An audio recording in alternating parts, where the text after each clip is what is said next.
आपण पाहतो की पुण्यातल्या हगवणे प्रकरणामध्ये, वैष्णव हगवणे प्रकरणामध्ये त्यांचं नाव येतं. त्यानंतर खरं तर हा सगळा प्रकार त्यांच्या विरोधात बोलण्यासाठी समोर येत आहे असं वाटतं. हां, ॲक्च्युली त्यांनी जे काही रिव्हॉल्वर दिले हे आमच्या कानावरती आलेले आहे.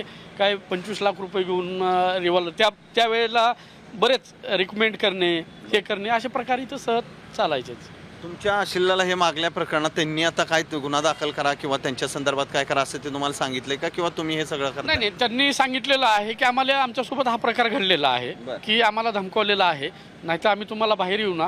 साधारणतः 2 वर्षापासून ते अमरावती कारागृहामध्ये आहेत. त्याच्या अगोदर ते येरवाड्यामध्ये होते आणि त्यांनी असं सांगितलेलं आहे की साहेब आम्हाला न्याय पाहिजे म्हणून आम्ही काय केलं, शेवटी हे पोलीस प्रशासन आणि ते अधिकारी, त्याच्यामुळे आम्ही तिकडे न जाता आम्ही न्यायालयात जाऊन पिटिशन फाईल करून न्यायालयाकडून न्याय मागवतो. नक्कीच आपण पाहतो येतो की हे आहेत निवृत्ती कराड, ज्यांचे एक कैदी जे यांची केस चालवतात ते आरोपी अमरावती जेलमध्ये आहेत आणि त्या ठिकाणी जालिंदर सुपेकर यांनी 550 ते 500 कोटी रुपये मागितल्याचा आरोप जो आहे ते वकिलांनी या ठिकाणी केला आहे. कॅमेरामन सुमित भोसलेसह सचिन जाधव, साम TV न्यूज, पुणे.